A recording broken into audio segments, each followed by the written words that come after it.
Hi everybody and welcome to episode 4 of Quantifiably Bitchy. I am your host Raquella, and honestly I cannot believe that we have hit 4 months of this podcast. I have had so much fun growing my following and just talking to everybody and just really exploring the series. So welcome to episode 4. We are happy to have you here. I am getting over a really gnarly cold. This past week it's been absolutely brutal. Summer colds are awful, turns out. So I'm a little behind on wanting to film this, but I am tired of waiting. So if I'm a little stuffy, no, I'm not. So that's why. So yeah, welcome. Episode 4. Today we're going to talk about season 1, episode 4, Oeuf, which is, French for the word egg. A few housekeeping items just to get out of the way. Like, comment, and subscribe. I post a lot of shorts on here, but you should also follow me on TikTok at Quantifiably Bitchy.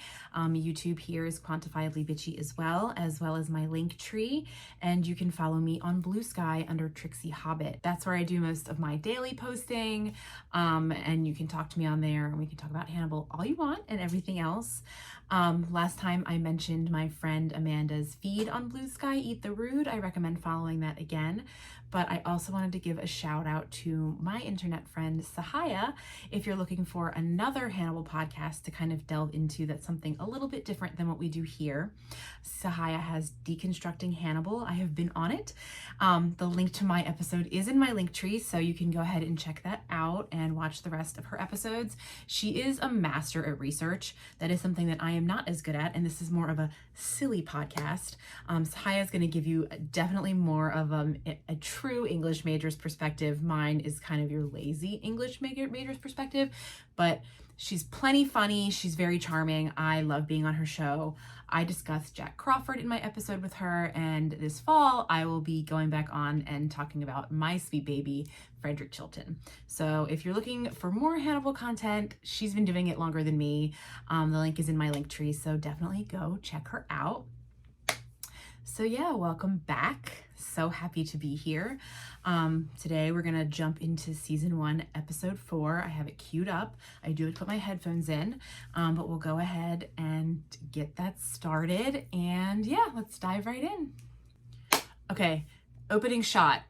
We always have to talk about the opening shot, right? It's important. How are we framing this episode? We get the skyline of Baltimore. It is an accurate skyline. It is the Inner Harbor. I worked there after college for a really long time. It's a very touristy area. I don't imagine Hannibal. I imagine Hannibal living downtown for sure, but definitely not at the harbor. I could see him living, in Harbor East, or his office being in Harbor East, or even off of St. Paul's, something like that, which is near those areas. So I think it still reflects accurate. But we dive right in.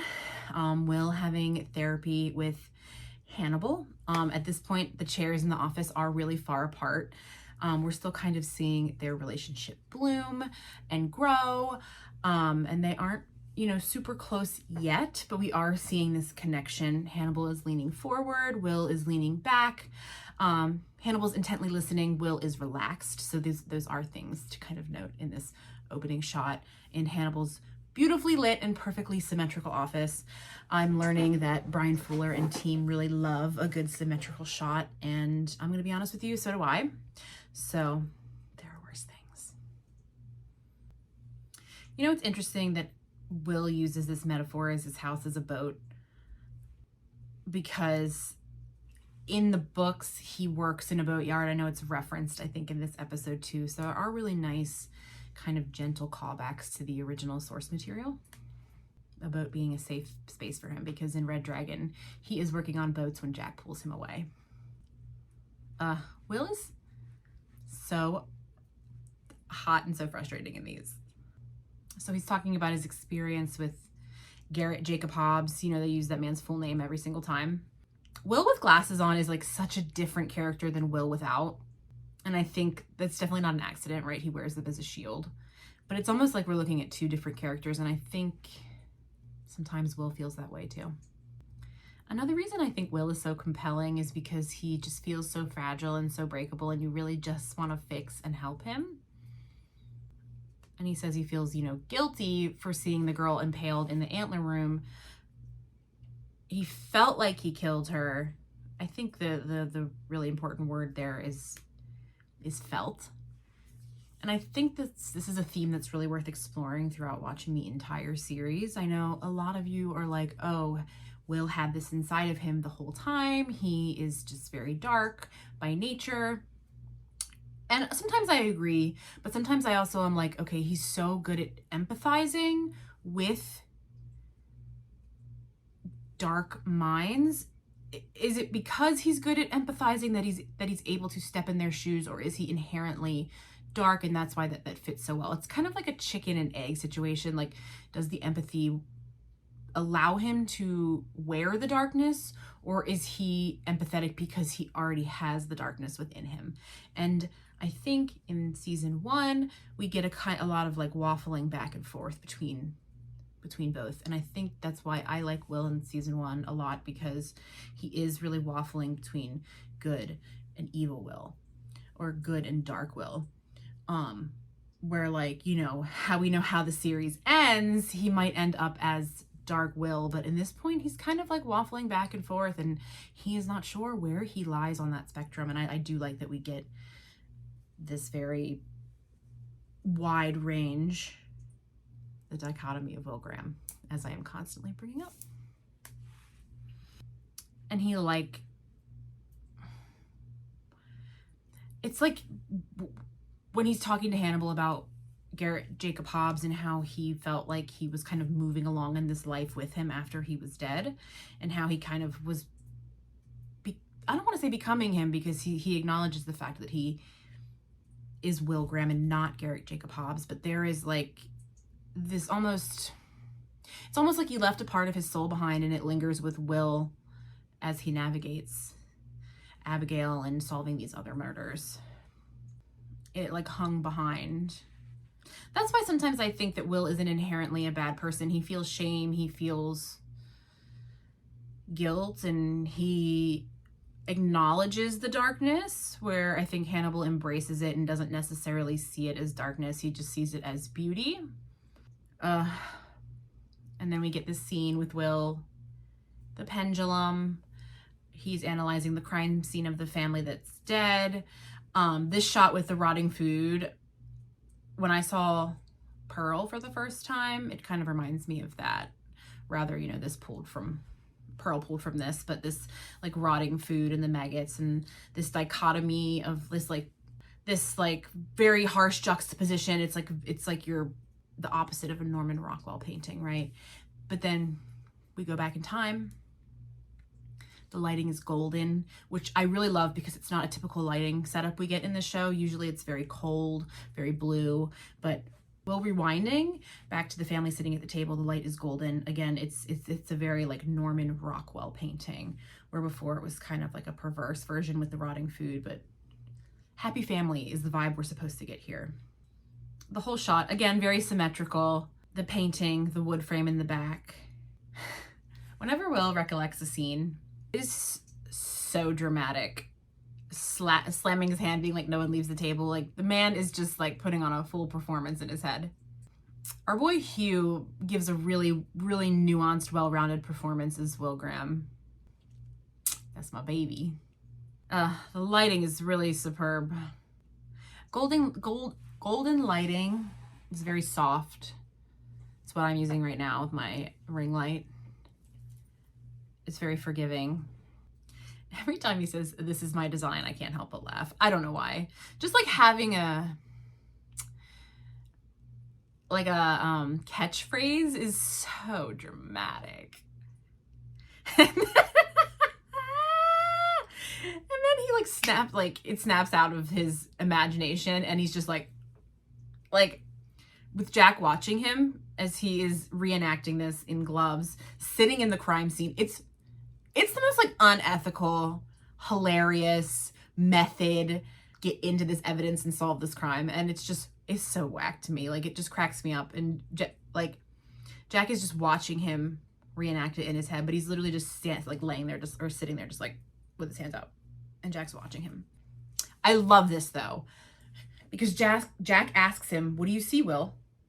And he gives this sarcastic non-answer. Family values.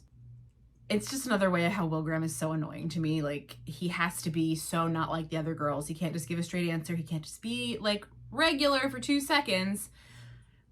But it does not faze Jack. And I like this Jack scene because his odd non-answer, he turns it into a real question. Whose family values? Genius. I love these little moments where we're reminded that Jack is a good detective. He wasn't put in the position he was because he was bad. And they don't call him the guru. They didn't call him the guru because he was bad. He's just being tricked by 2 gay cannibals a lot. But he is asking the right questions a lot of the time. And then we have Hannibal pulling up to Wolf Trap in his Jaguar. He would have a Jaguar. I know I said Mercedes last time, and I still stand by that. But I understand why the Jaguar was chosen. It's just another level up from the luxury that Hannibal has. I would be curious as how Hannibal got all of his wealth, to delve into that deeper. Okay. The first time I saw this, I thought that Hannibal was breaking into Will's house. Because I think that's how it's supposed to be shot. You're supposed to be like, is he breaking in? And he brings the sausages for the dogs. 1, dramatic. 2, you know there's people in there. Hilarious. 3, Mads Mikkelsen is a Sagittarius, but he is a cusper. He was born on November 22nd. So that is like the first day for Sagittariuses. So he is a Scorpio cusp. And I think the way this character is played reflects accurately to all of the actors' star signs, and I will get into that in another episode. But for today, Mads is a Sagittarius, right? They're adventurous. They are, daring, but he's also a Scorpio. And I think one thing Scorpios love above all else, and I'm saying this as a Scorpio, we love secrets. So him breaking into Will's house and snooping around and what I think in this moment is tricking him and like getting inside. Hannibal loves secrets. He has that kind of Scorpio in him. I don't know Hannibal Lecter's actual birthday, and I'm sure it applies, but we're talking about Mads here, and I think that his star placements play really well into the character. So you see him going into Will's house. You think that he's breaking in, and he's feeding them people sausages, and the dogs are like, fuck yeah, who is this new friend? But I think this is a really exciting moment for Hannibal, because even if he's not breaking in, he still snoops around. And I think you can tell a lot about a person from where they live, the books they read, the furniture that they have, the way they keep their house. There's like 30 dogs in here. You can learn a lot about that. So this is like a wet dream for a Scorpio. And I think that energy really plays well into this scene. He like goes in his drawers, and you have all his little white shirts and his white socks. Boring. And then the fishing lure. Not only does he snoop around it, he fucking finishes it. Like, bro, don't be like fucking with my hobbies in my house. Oh, I love that. He like finishes it. Like, this man they're still like newly friends, and he is like in this man's house, digging around, fucking with his things. Because of course he knows how to build a fishing lure perfectly. And then, oh my God, these gay cannibals, pricks his blood on it and licks it off. It shouldn't be that hot, but alas, here we are. Leaving a little bit of his blood on the hook. He is leaving himself behind in his purest and most romantic raw form for this man. I love that we're given this scene with no context. I love that there's no dialogue. I love that we just watch him snoop around, make friends with his dogs. They get fed people sausage, and he just is being nosy in Will's house, and we have no idea why. Pan back to the crime scene. We find out that this family, successful, happy family, they make money. All things considered, this murder is odd. Happy families. Of course, Will Graham is jaded by the concept of family. Norman Rockwell with a bullet. I fucking love Jimmy Price. But yeah, we're first now hinted at the fact that, Will is not really like in love with the idea of like a traditional family. He clearly has sarcastic things to say about it. Why is that? I remember being very, very confused the first time I watched this because the kids get abducted first and then they come back to see their families and then they kill them. All right, we're back to Abigail in the hospital. We see her scar. One thing, they really do a really good job lighting her eyes matching her shirt, the yellow in the background. Yellow is an important color in the series. I think it represents safety in certain ways, and she's wearing blue, another safe color. So we're in this like very safe, soft environment with her, which is a great, Abigail's so interesting because she has this edge, but you're constantly, I think, being disarmed by her because she's this young woman, very soft, very scared, has the whole ingenue thing going on and the whole like final girl scream panic face. She fucking hates the psych ward, which can you blame her? Take me home. She's a celebrity victim. Something we also have to consider that this was a high profile case. You know, it's just we're watching it on our TV. It's important to see it in the context of the world. He was a serial killer. Of course, it's going to be broadcast everywhere. Dr. Bloom, I think, is fighting for her dear life in season 1 because she's like, please go to therapy. Let's all be gentle with Abigail Hobbs. And everyone is just pulling her in a million different directions. And she is eager to be pulled because she is tired of sitting in therapy. I love that Alana drinks beer. It's very much like, I'm not like the other girls, but also she's totally cool enough to be a beer drinker, so it doesn't feel too forced. She strikes me as somebody that maybe like grew up in a small southern town and like beer is kind of like a nostalgic beverage for her. She was raised with it. That's the vibe I get. It is also interesting because we get this like, she is very feminine in season 1. I think the beer is, you know, generally viewed as like a masculine beverage. So seeing that nice juxtaposition with her, especially as we see her femininity kind of change as the seasons go on, is a nice little foreshadowing moment that it's just always been in there with her.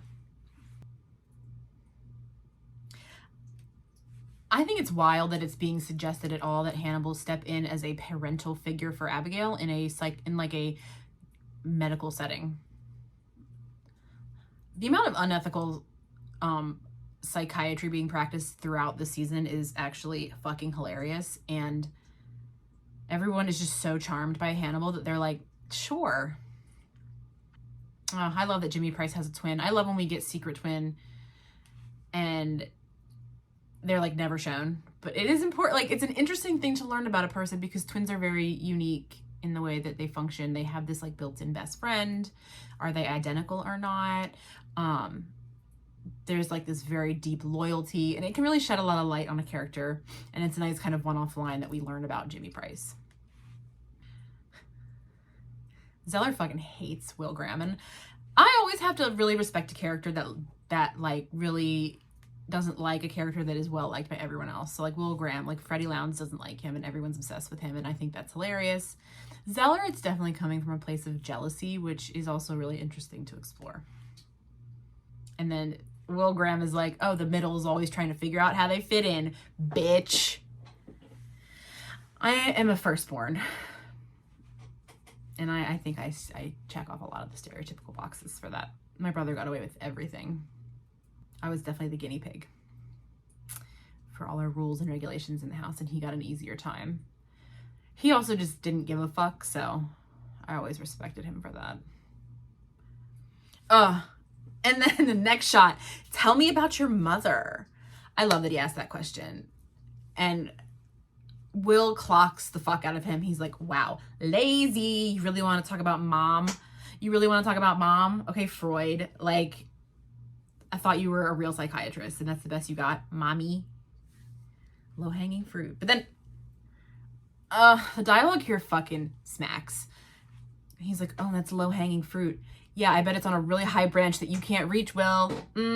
You're giving mommy issues. Clocks the fuck out of him. They just like stay clocking each other in this. It's like, who is really being like analyzed right now? And you never knew her. Never knew mom. Very interesting.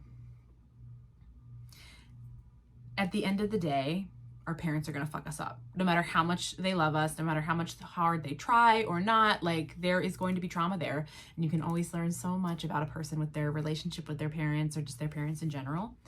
So while it is lazy, I do appreciate Hannibal for giving us more insight about Will. I think it's also interesting that, you know, it's revealed that Hannibal is an orphan. His parents die young. He's adopted by his uncle. And we find out Will's kind of an orphan as well. It goes back to Clarice, right? The Silence of the Lambs, where this journey kind of started for a lot of us in the movies. Clarice was an orphan, and a late stage orphan, right? She had a relationship with her father, who was a police officer, and then he died, and she was shipped off to a family farm with the lambs, and she heard them screaming, and it's, you know, the Silence of the Lambs. It's that very important story that she tells to Hannibal while he's in jail, and they share this in common, the concept of just being an orphan, a late stage orphan even, because Hannibal, well, he was young when his parents died, but like then he was given to his uncle. So yeah, the three of them have orphan in common, and now so does Abigail Hobbs. So the fact that we don't get Clarice in these first 3 seasons, we do get a lot of little Easter eggs referring to her journey and how, knowing how the relationship that Hannibal builds with her later, how we get there. There's a lot of good prequel stuff going on here. The orphan is a very important element to the Hannibal series. Something so foreign about family. Will is such a little, like, he really likes hurting, you know? And I do always love exploring the idea of found family. And then the one little one-liner, oh, thanks for feeding my dogs. And you're like, oh, he was let in the house. But I think that changes everything very little. Okay, he didn't break in, but he still went through that man's underwear drawer. Like, boundaries, babe. Finding out Will's poor is really interesting too. It makes a lot of sense. He's a very simple guy. He's not very flashy with what he has. He has his cute little house in Wolf Trap. It's giving very much like Fisherman's Cottage. He's very much like pull himself up by his own bootstraps. So I think that makes a lot of sense. I also like the line where he's like, they're asking about the family that was murdered, and it's like, oh, were they rich? They sure lived like it. And I think that's a really great way to describe a family, because I feel like, especially in American society, that's what most of us are doing, right? Like, do we really have the money, or are we just spending it because everything sucks and capitalism? But it's also a very specific type of family that can be like very showy when they're not rich. Always the stranger, always the new boy at school. I like this switching back and forth and talking about Will and the crime scene. I think it's a really good way to disarm him and get him to talk about himself. And that is what happens. I love whenever, and then we go to Hannibal's house, and he's feeding Jack. And I love when he's feeding Jack, because Jack is never happier than when he's getting food by Hannibal. I think it's so fucking funny, because this man is so desperate to eat that he'd just be like eating people and it's no big deal. And I think even if he found out it was people, he would not give a fuck. I do also love that he's like, you promised to deliver your wife to my dinner table. What a way to phrase that. Hannibal is always going to be so on the nose about that. He's like, yeah, I'm fucking killing and eating people, and I'm going to be really on the nose about the language I use. And Jack's like, I don't know if I want to invite you yet, because you'll just be like, yeah, your marriage is fucked up. And then, oh, the rabbit should have ran faster, and then it cuts to the person running. Beautiful music, nice jump scare. I do love when we're reminded that this is a scary show, because I think all of us are so wrapped up in the Hannibal-Will relationship. It is a nice little reminder and a nice way to scare us that it's about cannibals. I mean, I know I say this every episode, but it's so true. And like, I don't know. I think Brian Fuller is really good at disarming us and making us feel safe with these characters, and then being like, boom, jump scare. It's scary. Our friend Will seems haunted today. That baby boy is haunted all the time. And Hannibal's like, yeah, we don't know what kind of fucked up shit he thinks about.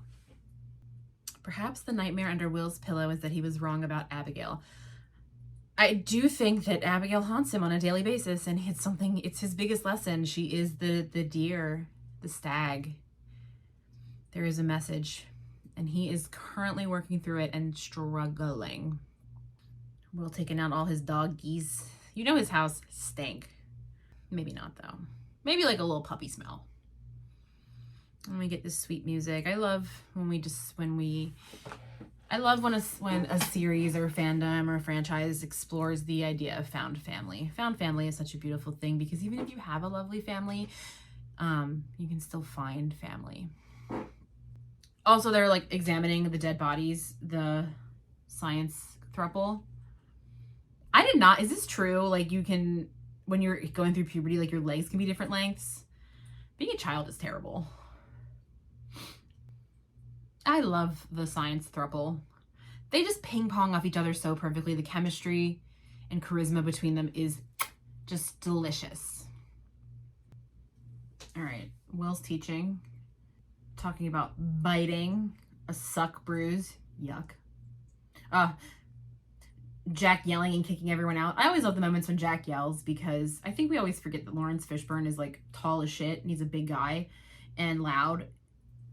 And in those bloopers, like where Scott Thompson is like jumping because Jack is being scary. First of all, that would make me jump too. Because I really like Lawrence Fishburne and I think he's really intelligent and like does a lot of Shakespeare and can be very soft. So in these moments where he's very loud and aggressive, it scares me because again, I'm always being disarmed when I'm watching this, but it's important to remember that Jack is kind of a powerhouse.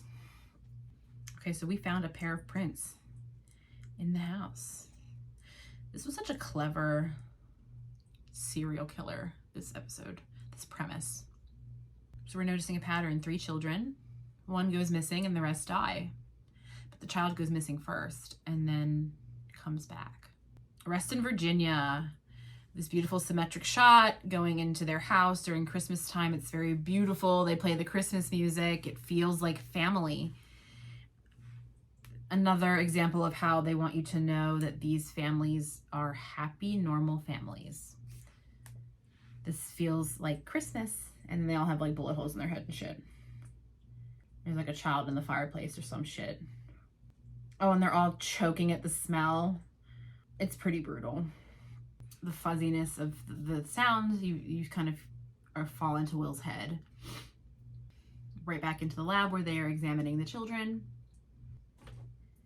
The thing about serial killers and murderers is when they make mistakes is that's usually when you're going to learn something really important about them, and that's when you can catch them.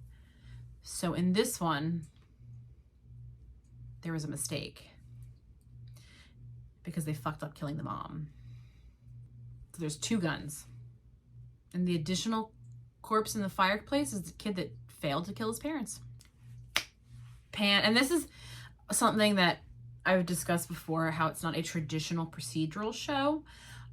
We find out who the murderers are before, like not at the end, like in the middle of the episode usually. We're like right in the middle of the episode right now, like exactly in the middle. 21 minutes in, and it's Molly Shannon, SNL's Molly Shannon. She does a great job in this role. I love when we get these non-traditional actors cast in roles that you might not like guess that they would be in. She does a great job. The reason I like that season 1 is kind of a false procedural. I know that's not initially what Brian wanted, but I think it teaches us a lot about Will's thought process, and he kind of manipulates these procedural episodes in a way that we can understand how Will sees the world and how Hannibal sees the world and how Jack sees the world. So they're almost like case studies for us to learn the characters. It's not about the crimes. It's about how are these characters behaving in these situations. So it really takes the procedural model and kind of turns it on its head and uses it as a way to study these characters instead. And you immediately have this child consoling Molly Shannon's character, which tells you a lot about how this is maybe not like a reliable adult, because why is a teenager trying to make her feel better about something? She's the mom, right? First time I saw this, I was like, okay, it's obvious that we have like this older kid that's kind of been indoctrinated way earlier, so he's going to be the one to control the younger kids too. This is a pattern. This is something that has been going on for a long time. It's serial. Will in his empty pit of a classroom. This shot with Beverly, another symmetrical shot of Will. We love symmetry. We love balance. Beverly standing in the doorway. She is so hot here. Like, that is my girl. Willard Wiggin. Will's very clearly not listening. Beverly's always challenging him, pushing him, not letting him hide behind himself. She makes him better. Methylphenidate. Who is Willard Wiggin? That boy is not listening. All right, and now we're finding out there are more families with the same pattern. So again, we are realizing it's a serial. CJ Lincoln, we were reminded that his name was CJ earlier. Connecting the dots. He has no charges. He was a good kid because these were good families. She's stealing these children from happy families. I like that this episode constantly is like talking about the concept of family while we're learning about Abigail's relationship with her family, Will's relationship with his family, and Hannibal's relationship with family. So we're learning what family means to these main characters in comparison to these happy families getting murdered. So now they're starting to realize this child might be the ringleader. He's like helping keeping the kids in check. And you can tell that he is noticing that the newest kidnappee is not adjusting well and he pees his pants. Imagine having to clean up pee with like little hand napkins. And that is why I am not having children. This very specific reason. But CJ notices. He's like, oh, this kid is going to mess everything up. And he's right. And then Will goes to Hannibal's office. A gift for Abigail. He's such a dramatic little baby. First of all, wrapped it in what? Cardboard paper? What, like from a grocery bag? This man in his bag of shirts. He's like, I'm going to pick out brown wrapping paper and a brown ribbon. It's giving when Dwight in the office throws the birthday party for Kelly and does like brown and gray balloons. It matches the office. Okay, well. Hannibal's like, ooh, what'd you buy? Tell me. Teaching her how to fish, which is deeply fucked up when Hannibal's like, yeah, her father taught her how to hunt. So like, what the fuck is wrong with you? Very paternal. And Dr. Bloom is the only one paying attention. He's like, stop trying to befriend this girl. She is a victim. We are treating her. And he's like mad at these little boys for like killing their family. And it's like, maybe there's something else at play here, Will. Maybe we don't be jealous about them killing their families. How dare they? They're little boys from good families. What happened? I love that Hannibal uses Abigail as a way to bring them closer together. I think he genuinely cares about Abigail, but he cares about Will more. And then Hannibal's like, come over to my house, Abigail. I'll feed you. I love how the psychic hospital is lit as blue. Again, it's a safe space. Can you imagine if your like psychiatrist came to your house and came to your psych ward and was like, do you want to come over to my house? I'll cook for you. And then she's like, can I sleep at your house? And he's like, okay, time out. I said you could eat dinner at my house. You're not sleeping at my house, you freak. Girl, you're already being unethical. You may as well let her crash there. Abigail talking about her dreams, very insightful. She's like, yeah, my friend that died was texting me pictures of the guy I killed. And Hannibal's like, oh yeah, the way you left him because you killed him. Remember? Damn, he is so harsh sometimes. And she's like, oh yeah, I can't talk about it in group because I killed a guy and we hid the body. I have to get used to lying. Girl, you are already good at lying. Everyone here is good at lying. Stop lying. Everyone in this show is just constantly trying to disarm each other and lower their anxiety and inhibition. And he's like, you don't have to lie around me, Abigail. Just be honest all the time. I'm safe. And I think it's interesting in her dreams, she's like, can I live with myself? But in reality, she's like, yeah, I can live with myself. I'm doing it every day. Very insightful to her dark side. I think it's so sad that a lot of the show is shot in Canada. I understand why. It's probably logistics. I will say the shots of Hannibal's house and Hannibal's office, his office specifically looks like a place in Baltimore. I thought it was a place shot in Baltimore. I looked it up and found out it was in Canada and I was sad. The house is a little less Baltimore feeling in my opinion, but it's still, it still fits. I still think it could be in Baltimore, but I think his office, that shot is very Baltimore architecture. So he's in his kitchen with Abigail and Abigail's like, I want to work in the FBI. Are you crazy? Why would you want that? And then Hannibal's like, yeah, I would like that because you can cover up my crimes, babes. And she's like, I'm too crazy though. Yes, you are. You are not your father's daughter. Yes, she is. This is one of my favorite scenes. He's like, what if you do shrooms with me? Again, unethical psychiatry going on here. I love it, though. She's like, you want me to do drugs? And he's like, no, babes. Just these drugs with me watching you. I love that Hannibal's like, I will trip sit you. You can come over to my house. I'll make you breakfast. I will trip sit you while you microdose on shrooms and try to forget all your unhappy memories. Do you trust me? Fuck no. I've been like thinking, would I trust Hannibal to trip sit me? And I'm thinking, I would want to say yes, but I'm not Abigail Hobbs. And like, he got Mason Verger fucked up and he ripped his whole face off in the movies. So there's like a solid chance that he doesn't trip sit me, he trip murders me. I'm not sure if I would want Will trip sitting me either because he's just too anxious. I'm not someone that wants to do psychedelics. Like, I'm definitely that person that would like come to and just be like, oh yeah, I accidentally murdered 10 people. Maybe Hannibal would like me if I'm on mushrooms. He could make me lose my mind. Yeah, he would Mason Verger the fuck out of me. No, I don't want that man trip sitting me. Okay. So they are talking about this pattern, trying to establish a pattern. Will is like somehow convinced that there isn't like an adult at the helm here. It's just like kids. It's like fucking Lord of the Flies. This like band of kids killing parents. Come on, Will. He's not used to having an adult at the helm. So he's like, it must be just a group of kids killing their parents. Okay. Abigail's high as fuck. And like, not the good kind of high, the scary kind, I think. Oh, and she's going back to shooting deer with her dad. So she's tripping on mushrooms and she just immediately starts seeing all the bad memories. And the teacup crashes to the ground and just creates this metaphor that carries throughout the whole series. Once it breaks, you can't put it back together. Sure, you can glue it, but it's still broken. You know what I mean? Like when you break something and glue it with super glue, you can tell. I really like that Abigail is the one to break the teacup because she is the messenger for Will and for Hannibal. She is the stag. She is the lesson. So for her to be the one to drop the teacup and to kind of connect to this metaphor for Hannibal to use later is so significant. And it's just kind of this like seemingly throwaway scene. It's interesting because she's like, more secrets for us. And he's like, oh, we'll have many secrets. When 10 minutes ago, he was like, oh, we just have this one. It's never just one secret. It's always once you start lying, you can't stop. And she's like, oh, did Dr. Bloom say this was okay? And he was like, of course not. She would hate this. Hannibal could trip sit me if he acted like this.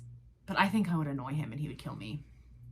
Breakfast for dinner. I like this scene too because I feel like when you're a kid and you make breakfast for dinner, it feels really special. It is this very paternal moment for Hannibal. I don't think we get a ton of paternal moments with him outwardly. Traditional paternal moments, but just like, and also he's like, yeah, I'm making you the last meal you had with your parents. Insane, first of all. Crazy. But also smart if you want to erase those bad memories and replace them with good ones. I love that they're like trying to solve this crime, like Will and Beverly and all the cops. And then like Hannibal is just in the other scene, just like drugging Abigail. So ethical. Beverly's always like, and she's eating that pose. All right, we're finding out they killed the mother's last. The boys are susceptible to CJ. And they are now learning that there is an adult involved. Duh. Band of kids killing their parents, please. The theme of this episode is mommy issues.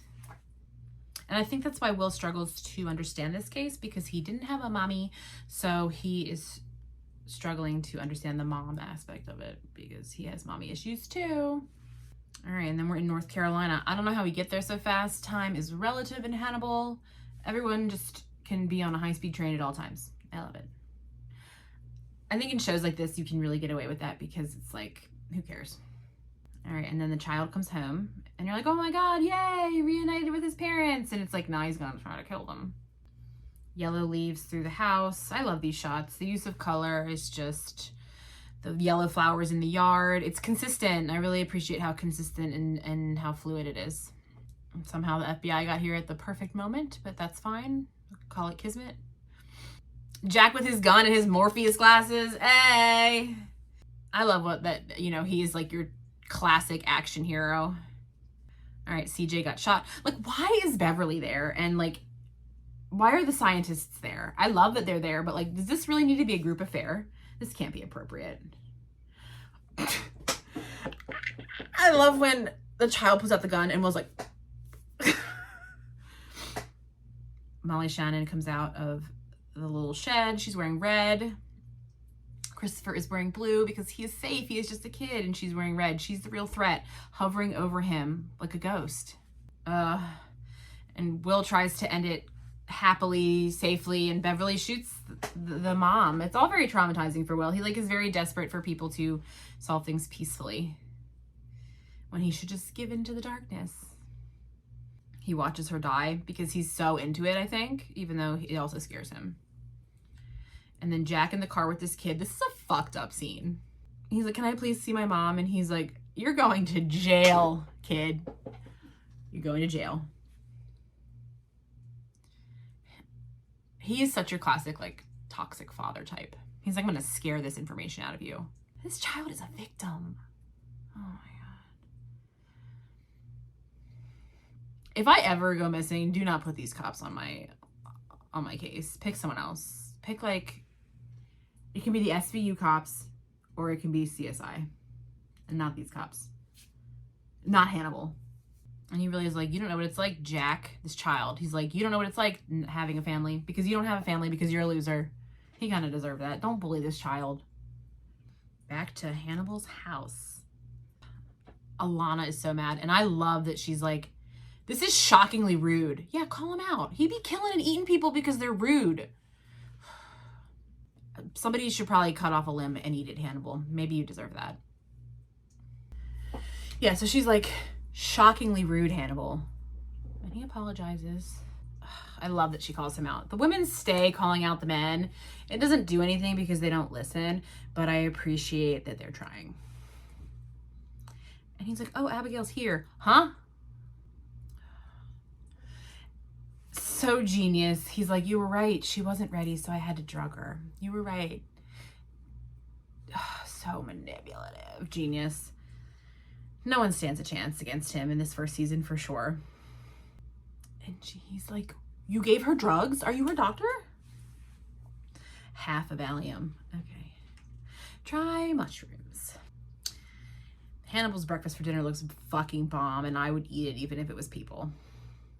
I know in the beginning of watching the show I said that I wouldn't, but I think that I might be changing my stance on that, so whatever. She's like, what do you see, Abigail? Family. Garrett Jacob Hobbs' hairline is fucking insane. Just shave it. It's like back here. Just buzz it off, my guy. And Hannibal's like, oh, I like that she said family. And Dr. Bloom is like, it is insane that she said family. Y'all need to chill the fuck out with this girl. And then the episode, and then we, get Jack in bed with his wife, which was his wife in real life at the time. She's so pretty. It's interesting to see because earlier in the episode, we see Jack talking to Hannibal and being like, I don't want you to diagnose my marriage. And then we end the episode with Jack in bed with his wife. And he's like, do you think we can still have kids? And you know that what that child said to him kind of messed him up, which again, he deserved for like telling that child he was going to go to jail. And then his wife's like, not for me. And it's a deeply sad scene given with no context. And you just, in my opinion, I just kind of assumed he's a bad husband because he's in the FBI. And I feel like all cops like love their job more than their families.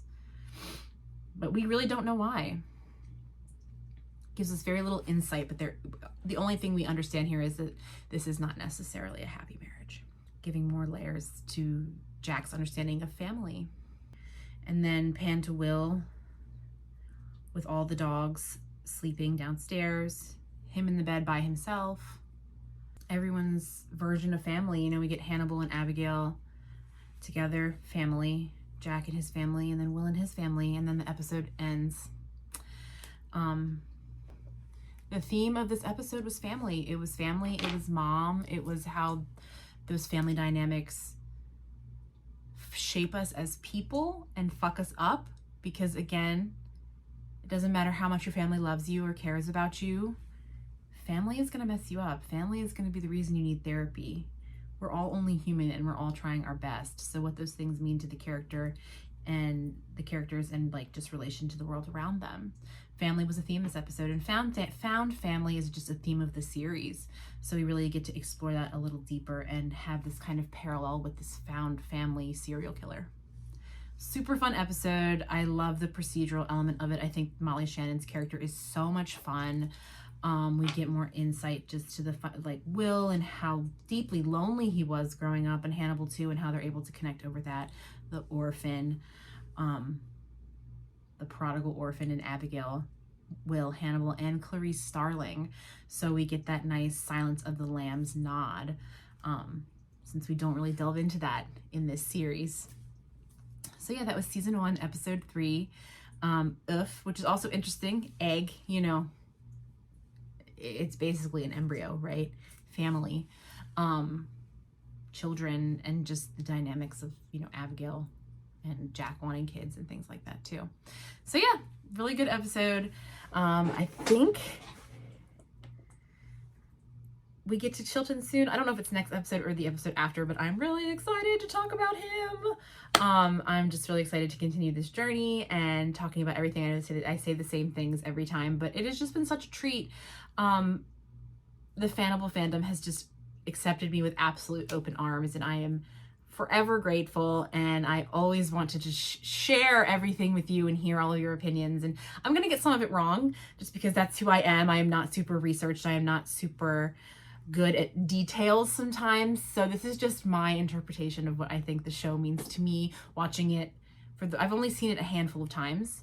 I've only seen it all the way through once. So I'm gonna get some things wrong, and I'm happy to hear about those things in the comments and your interpretations and how you took things, and I just want to hear it all. So share with me your thoughts, like, comment, and subscribe on my YouTube, Quantifiably Bitchy. Make sure to follow me on TikTok at Quantifiably Bitchy as well. I do a lot of short form kind of jokey videos there, and also on Bluesky at tchy. That's just kind of where I dump all of my thoughts. So please feel free to chat with me on all of those platforms. My link tree is in my bio. But yeah, happy to be here. Super excited to continue this journey with you. Reach out, like, comment, and subscribe, and just, yeah, remember to have fun and eat the rude. Bye, guys.